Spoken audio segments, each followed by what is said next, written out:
Zoning Board public hearing. We're grateful to all those who could be here with us today. Let's go ahead and call this meeting to order with roll call. Chair Astle here, Vice Chair Sarkisian. Here. Board Member Boyle. Present. Board Member Allen. Here. Board Member Crockett. You're on mute, Board Member Crockett. Apologies, here. There we go. Board Member Villanueva Saucedo. Here. Board Member Ayers. I believe Board Member Ayers is logged in, but I have not heard him come back yet from our break. Board Member Ayers, are you there? Okay, either way, we do have quorum, and we look forward to having him join us here in a minute, and we're grateful all those could be here. At this point, today's meeting consists of a consent agenda that has numerous cases that we've reviewed in our study sessions and discussed, and ultimately need to read in today for record as well as vote on. And we, at the moment, have a couple of cases that'll be removed from that consent agenda for discussion.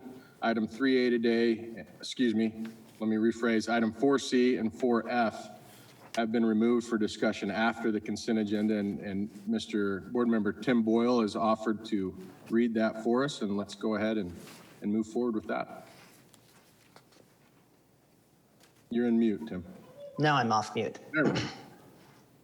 Okay, reading in the consent agenda for Mesa Planning and Zoning meeting January 27th, 2021.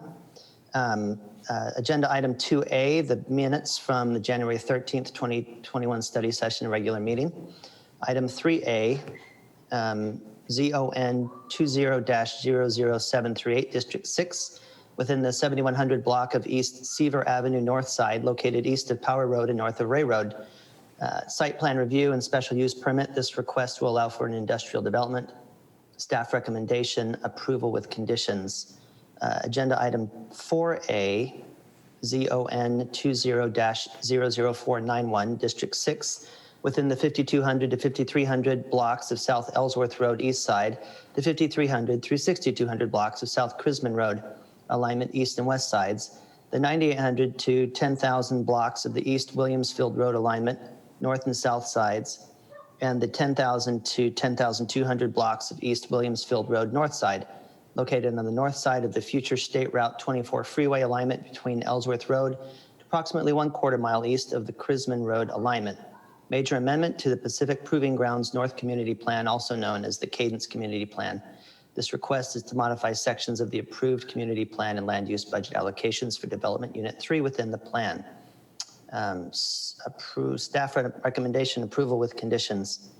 Item 4B, ZON 20-00562, District 6, within the 5300 block of South Power Road East Side, located south of Ray Road and east of Power Road. Modification of an existing PAD and site plan review. This request will allow for the development of a hotel. Staff recommendation approval with conditions. Item 4D and its companion case 5A, ZON 269, District 6, within the 8400 to 8800 blocks of East Elliott Road North Side and within the 3400 to 3600 blocks of South Hawes Road East Side, located east of Hawes Road and north of Elliott Road, rezoned from LIPAD to LIPAD, and site plan review. This request will allow for an industrial development. Staff recommendation approval with conditions. Item 4E. Real quickly, Tim, just making sure we got that last case number, ZON 20-00769, correct? That's correct, ZON Thank you. 20-00769, and its companion case, which was is listed as 5A. Down to agenda item 4E, ZON 20-00815, District 3, within the 100 block of South Dobson Road West Side, located south of Main Street on the west side of Dobson Road, rezoned from GC to GCBIZ in site plan review.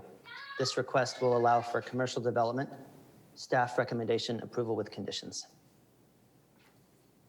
Okay. I believe that's all the items on the consent agenda. Do we have any comments or questions from the board prior to accepting a motion? You said 2A. Okay, thank you very much. Do I have a motion for the consent agenda? In case he said that. Motion to approve consent agenda is read in today. I'll second the motion. Thank you very much. Staff, was there any question? I did hear something in the background I wanted to confirm. No, Chair, there's no consent. Okay, thank you very much. Let's go ahead and do a roll call vote based on the motion and second. Chair Astle, yes. Vice Chair Sarkisian, Yes. Board Member Boyle, Yes. Board Member Allen is on mute. Board Member Allen, Yes.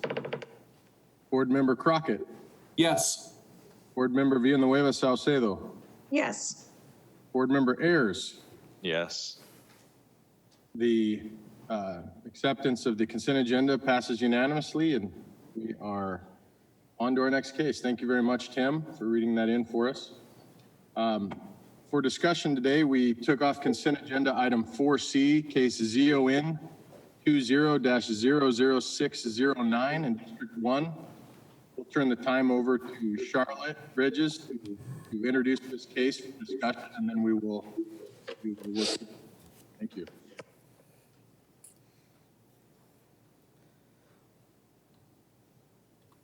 Chair and board members, this is zoning case 20-00609.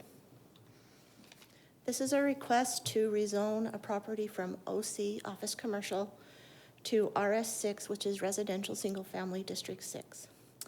And the purpose is to bring the existing single-family use into conformance with the zoning ordinance. The location of the property is north of University Drive on the east side of Alma School Road, and you'll also notice that it is south of Rio Salado Parkway. The general plan designation for this subject property is neighborhood with a suburban subtype. The primary use within the neighborhood suburban character area is single-family residence, but it also allows for multifamily and commercial uses in support of the neighborhood. The existing detached single-family residence is consistent with the purposes and goals of the general plan. As far as zoning, the proposed zoning district is single residence District 6. There is an existing home, single-family home on the property. And just to note that detached accessory buildings and accessory dwelling units are permitted accessory uses in our residential districts, built in compliance with the Mesa zoning ordinance standards. This is a street view of the existing property taken from Alma School Road, looking directly east towards the property.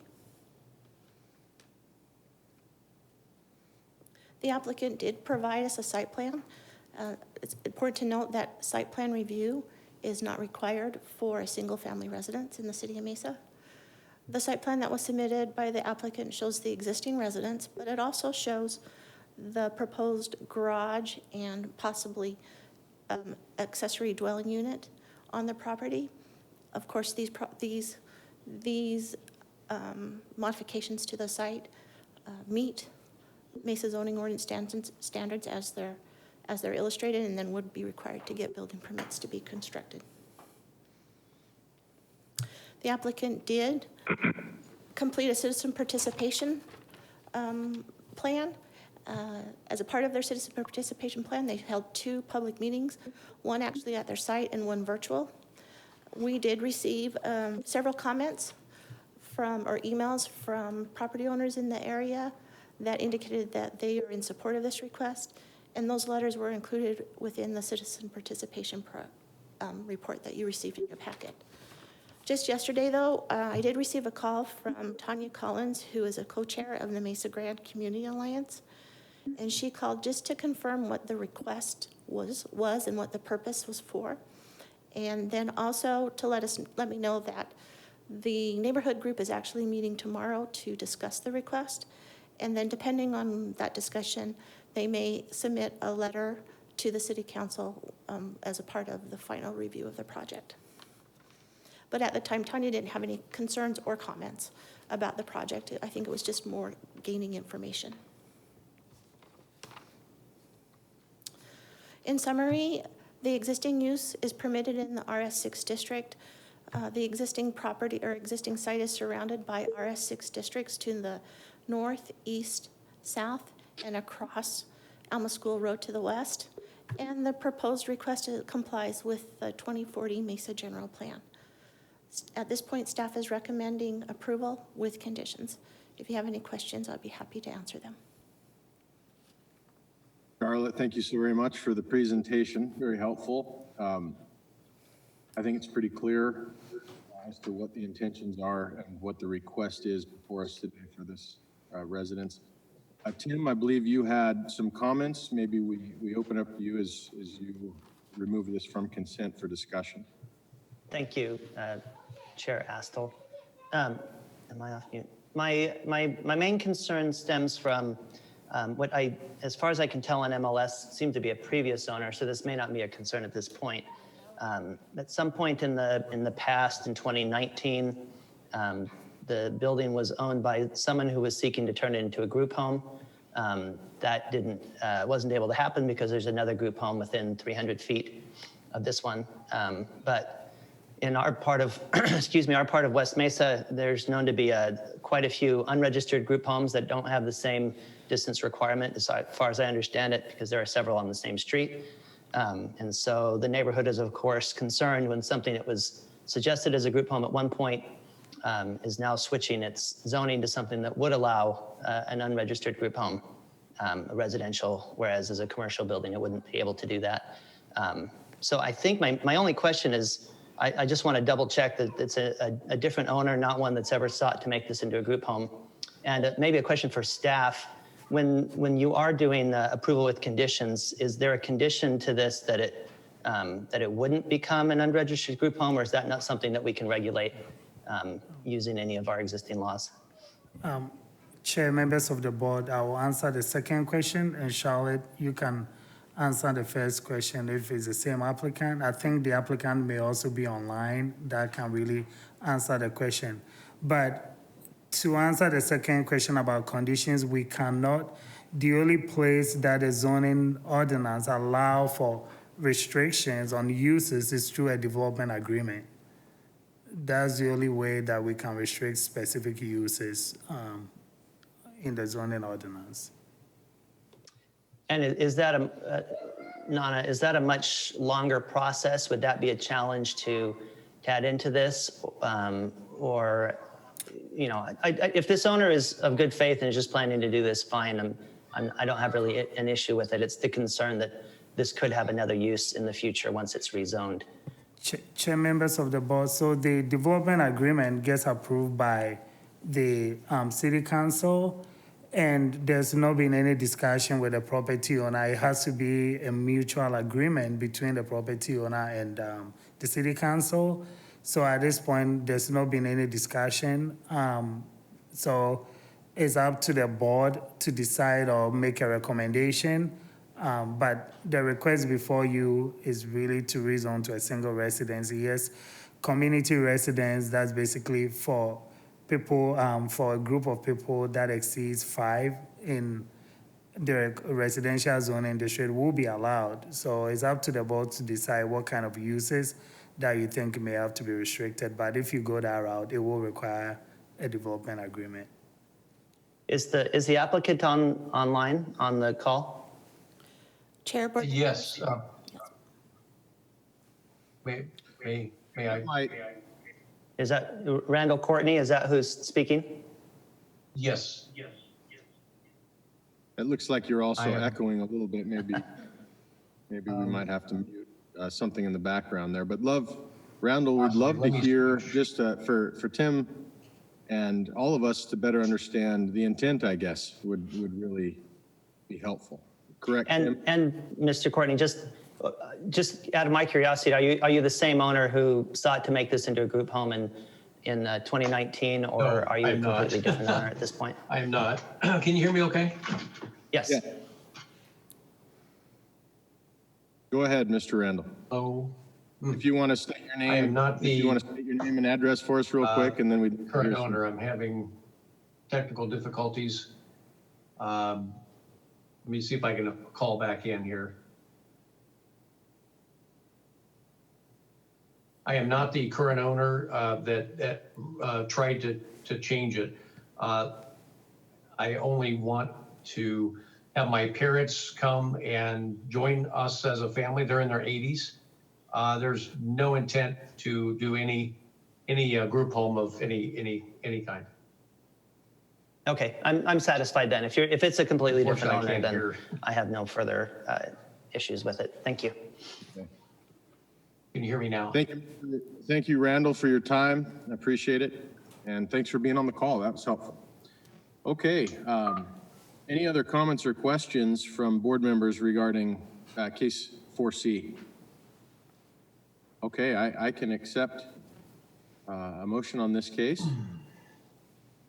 I would make a motion that we approve ZON 2000609, District 1, 731 North Alma School Road, located north of University Drive on the east side of Alma School Road, rezoned from OC to RS6. This request will allow for a single residence use, and that we approve it with the staff recommendation of approval with conditions. Thank you. Second. Thank you very much. Thank you for the second. Board Member Villanueva Salcedo.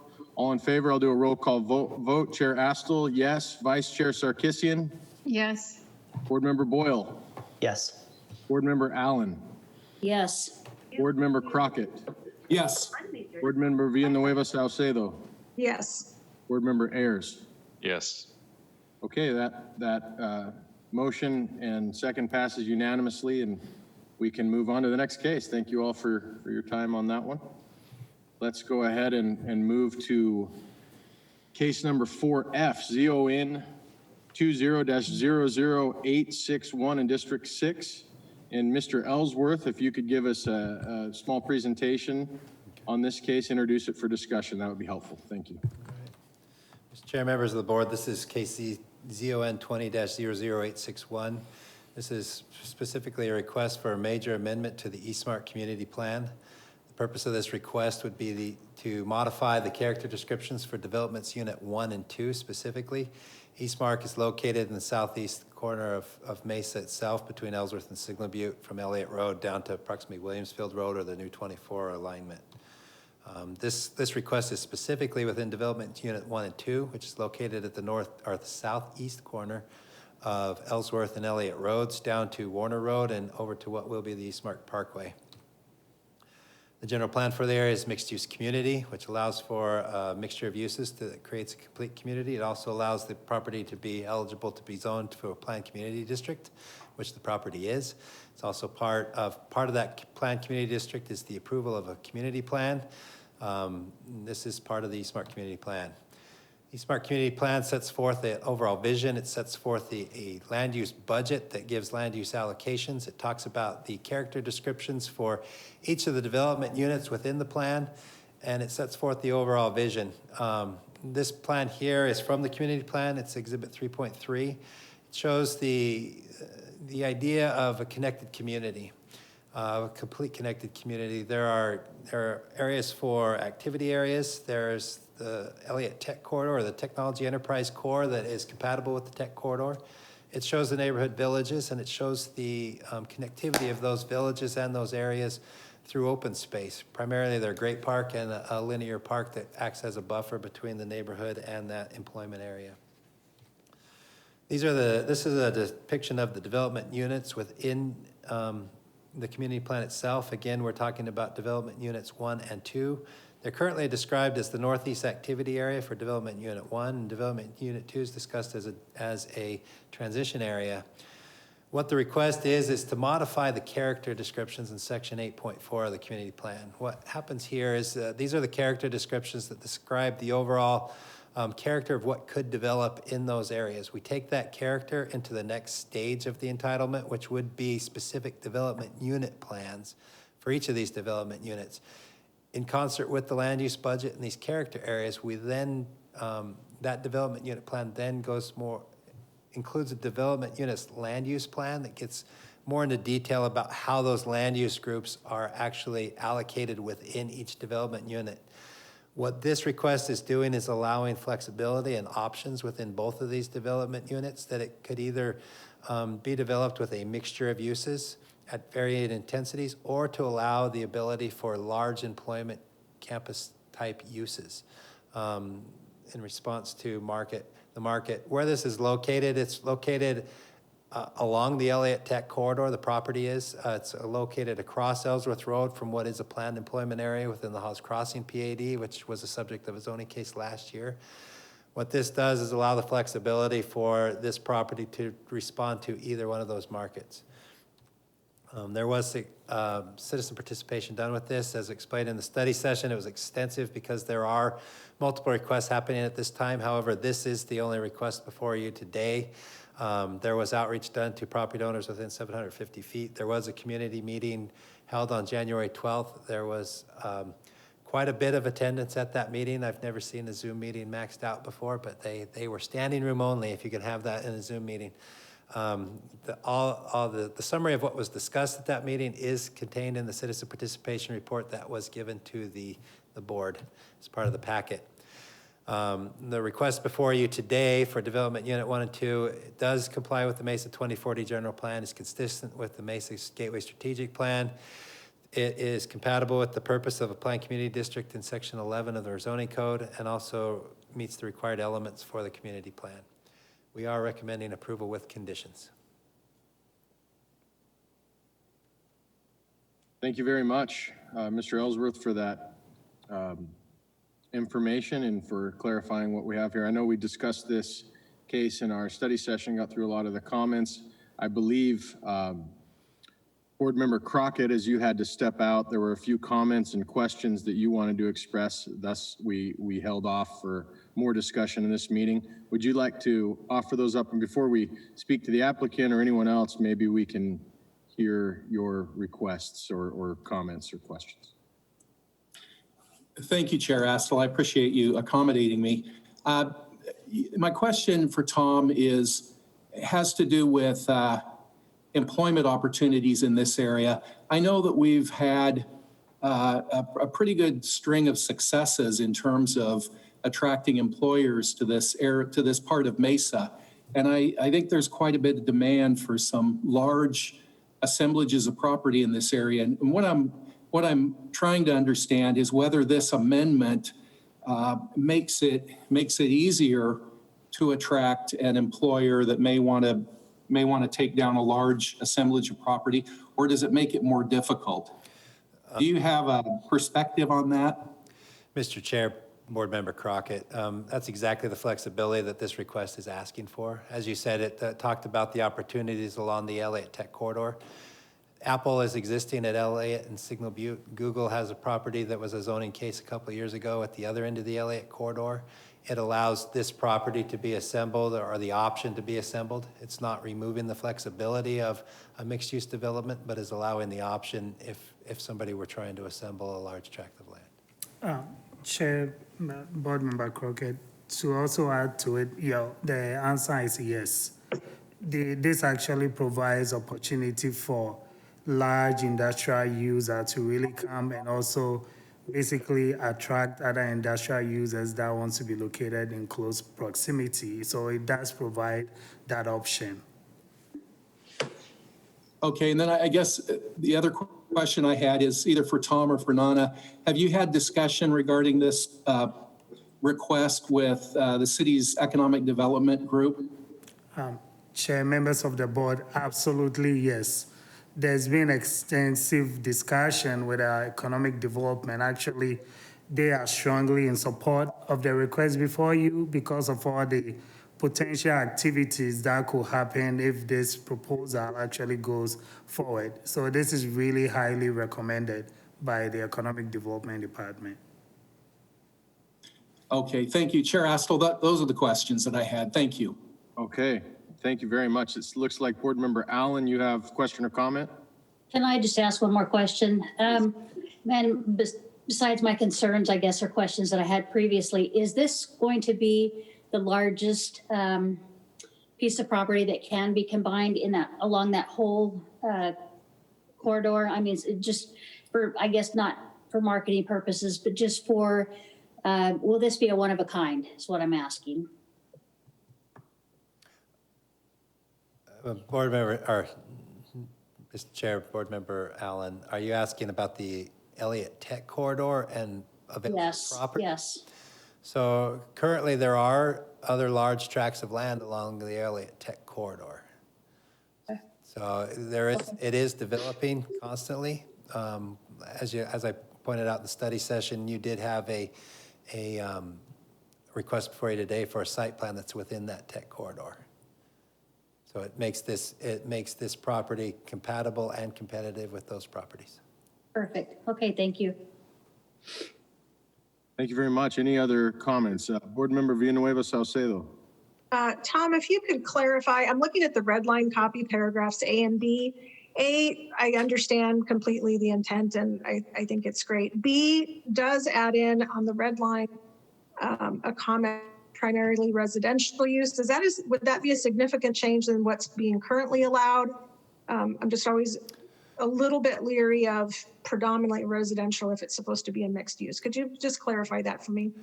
So what you're seeing there in that development unit description are three options. One, that third option, I believe is what you're discussing, where it says it's Correct. predominantly residential uses. That's actually capturing what's approved today through their development unit plan that this board approved back in January of this year. So it was predominantly residential and showed a mixture of land uses, but concentrating the non-residential at the arterial intersections. Thank you, Tom. That clarified it for me. Thank you very much. Any other questions from board members? I think we have clarity at this point. Any other items from staff regarding this case that you'd like to express prior to entertaining a motion on this one? Chair, members of the board, the applicant is also waiting, so if you want to open it up to the applicant to add any comment to it. Well, let's absolutely allow for their time if they would like it. I do believe, for the most part, questions are answered, but we'd love to turn the time over to the applicant and, for the most part, just to hear what they have to say and say hello. Yeah, Mr. Chairman, members of the commission. Who do we have with us here? This is Jill Hagart, representing DMB Associates, and also with me is Karen Taylor Robeson. She's on the screen as well. Thank you very much for your consideration. We really don't have anything else to add at this point. Staff has done a really fine job of Sure. No, I appreciate your comment. Thank you so much. And I'm glad you're both here to be a part of this. It's very helpful to have additional support and comments to clarify these cases. Okay, at this point, I think we can entertain a motion for this case 4F. I would make a motion that we approve ZON 2000861 District 6, 3600 to 4400 blocks of South Ellsworth Road on the east side, and the 3600 to 4200 blocks of South East Parkway on the west side, the 9200 to 9600 blocks of East Elliott Road on the south side, and the 9200 to the 9800 blocks of East Warner Road on the north side, located south of Elliott Road and north of Warner Road between Ellsworth and Signal Butte. Major amendment to the Eastmark Community Plan. This request will modify the character description for development units 1 and 2 of Eastmark Community Plan, and that we approve along with staff recommendation approval with conditions. Okay, do we have a second? Second. Thank you, Board Member Villanueva Salcedo. Okay, let's Chair. go ahead and vote. Chair. Chair Astle, Chair. yes? Chair, Yes. Chair, board members, so before you proceed, I also want to add to the record, because this is a public hearing, that we Yes. do not have any comments or anybody on the line that wants to speak, so we want to put that into the Appreciate record. that. I appreciate that. And let's go ahead and open that now. Do we have anyone that, neighbors or other, that have comments regarding this case as part of our public hearing today? We do not. Okay. Thank you very much. All right, and with that, a motion and a second, I believe at this point we can move forward to the vote. Sound okay, staff? Yes, That sound all right? Okay, thank you. let's go ahead and do our roll call vote. Chair Astle, yes. Vice Chair Sarkisian, Yes. Board Member Boyle, Yes. Board Member Allen, Yes. Board Member Crockett, Yes. Board Member Villanueva Salcedo, Yes. Board Member Ayers. Yes. Okay, that passes unanimously with all board members present. Thank you so very much. It looks like at this point, we have gone through the cases that were left out of our consent agenda today, and we appreciate everyone's time. Turn the time over to staff for a minute to make sure we have everything covered prior to adjourning today. Chair, board members, we do not have anything else. We will see you on February 10th for the next meeting. Thank you so very much. At this point, I can entertain a motion for adjournment. So moved. Second. All in favor, please vote.